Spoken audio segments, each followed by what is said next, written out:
Besok yen wis ana kreta tanpa jaran, tanah Jawa kalungan wesi, prahu mlaku ing gur awang-awang, kali ilang kedunge, pasa ilang kumbang kome.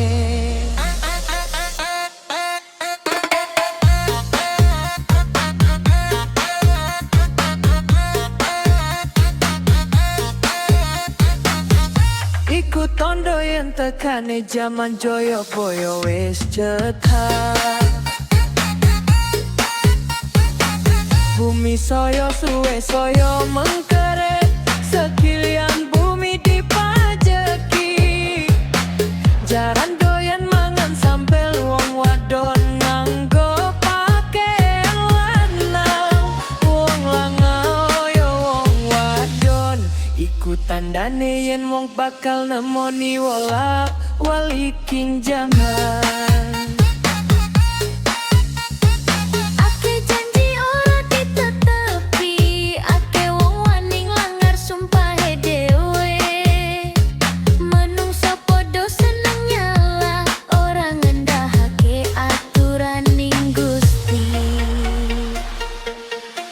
Barang jahat diangkat-angkat, barang suci dibenci. Ake menungso mung utamake duwe, lali ka manungsan, lali ka becikan, lali sana lali kadang. Kepingine mung urip mukti, ngumbar nafsu angkara murka, ngedekake duraka. Wong bener denger-denger, wong salah malah bunga. Wong apik malah tik-patik, wong jahat mung gak pangkat. Wong agung kasinggung, wa Allah kapujo-pujo. Wong wadon ilang kawirangane, wong lanang ilang kaprawirane. Ake wong ngakur ilmu, ake wong ngaku-aku, jobone putih jerone datu. Ngakune suci nanging sucine palsu. Ake pujuk, ake lojo, ake udan salah mongso, ake prawan nang lair, ake anak, ake jabang bayi lahir goleki bapake. Ake mo ake sing nantang nantang kuntat, rika manungsan soyo ilang.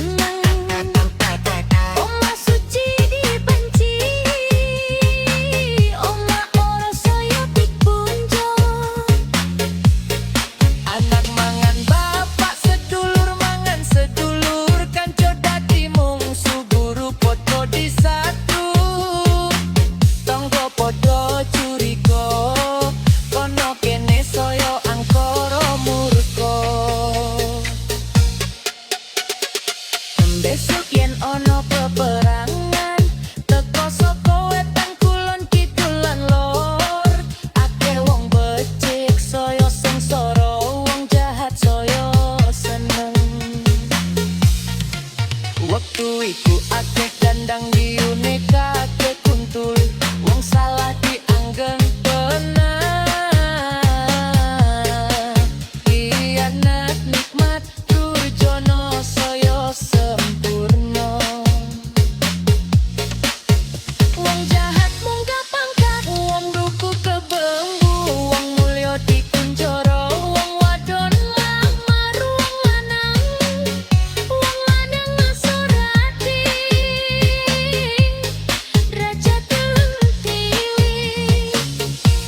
sing kebat kriwat, saya senak, sing gede kesasam, sing kekeples sasam, sing angkat ketunggak, sing wedi mati, sing angkat dikriti, sing wamar makmur, sing takuti mati, sing edan keduman, sing waras ngagas. Namung saat niki sing lagi digandrungi yo iku, ing ngarsa numpuk bondo, ing madya mangan kanca, tuturing golek rai. Pitutur Jawa asli iki ojo dilaleng doyo lureh,